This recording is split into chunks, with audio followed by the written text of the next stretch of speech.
I'm gonna go over each exercise. Each exercise, usually you do about 5 each time, but you can kind of just go based on how your body feels. So sometimes I'll do like this first one, sometimes I'll literally do it 20 times just because it feels really nice to do. For this video, I'll just do 5 times each one, and I'll try to make it like, I'll do the easiest variation, and then as I get to the 5th rep, it will be the hardest variation, just in case you're like really flexible. So the first one is the 90-90 twist, and then you add the pigeon. A lot of these exercises, there are really no like perfect name for it because I'm just kind of combining different movements. But this one is this 90-90, your legs are at 90 degrees, and then we switch back and forth. So the first variation is this, where your hands are behind you like this. The further you lean back, the easier it is. So you go over, try to touch your chest to your knee, and then you go over to the other side, back and forth 5 times. As you get better, you can try to keep your torso upright, keep your back straight. Each time, touch your chest to your knee, and then eventually, you can do it without touching your hands to the ground at all.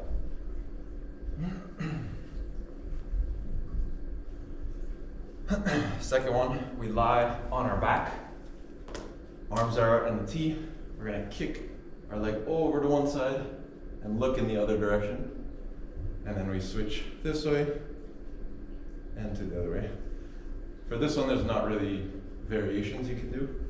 You just will be able to twist less, and as you get better, you can twist more. Again, we're not holding these unless it really, really feels good. You're kind of moving through everything fluidly.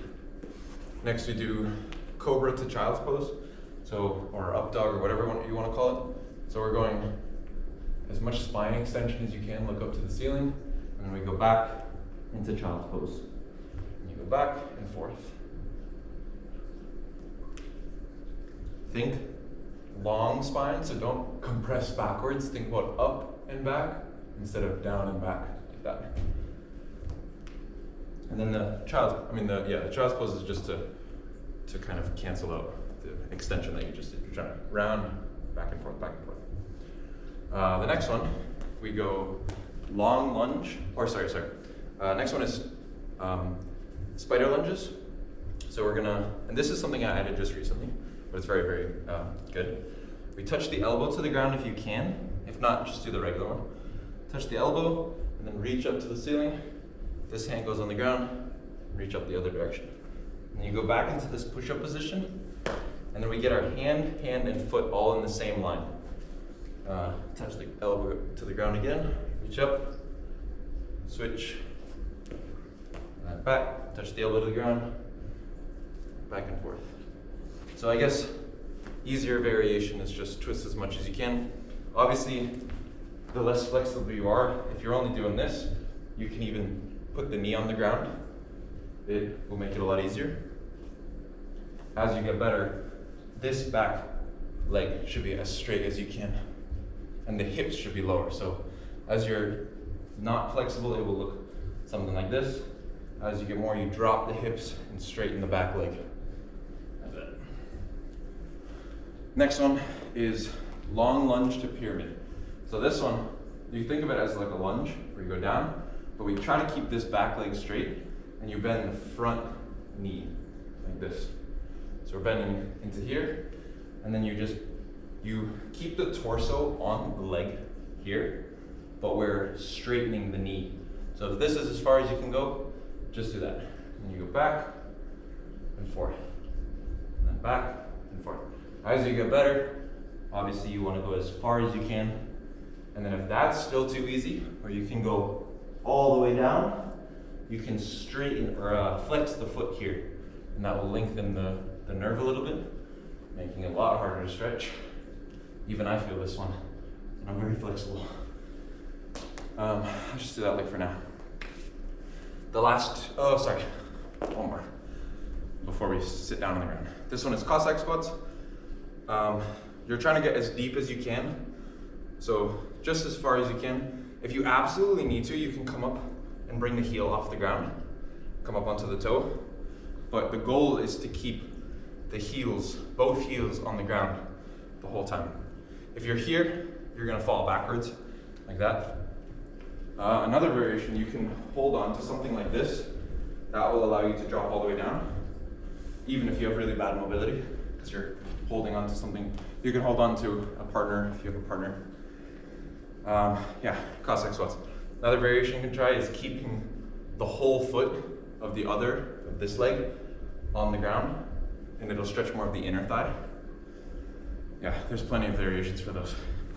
All right, last two. This one we go straddle side to side.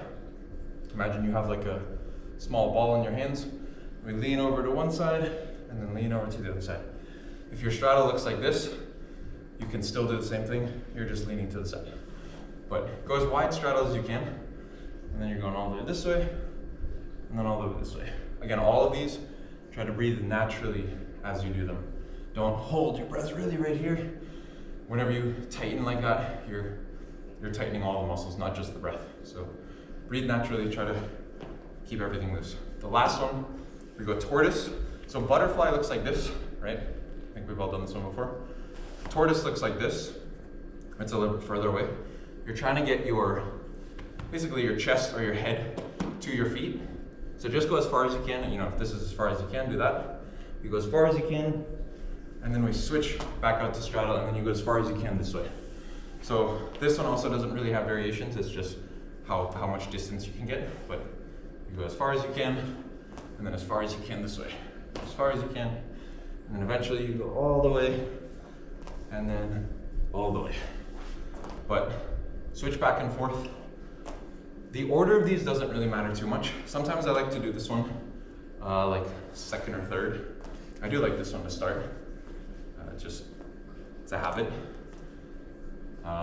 Yeah, so that's the entire dynamic routine that I do before my flexibility stuff. There are other ones. So you can do this one for the upper body, because sometimes the upper body is tight, but you go, the wider you go with here, you go all the way back, around. As you get better, you can go closer and closer and closer. And then you can go around this way. If it looks crazy, it's not as hard as it actually is.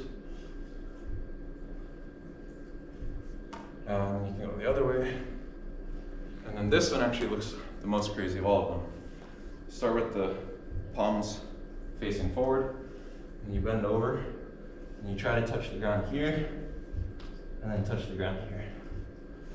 But it is healthy for the shoulders to move through their full range of motion.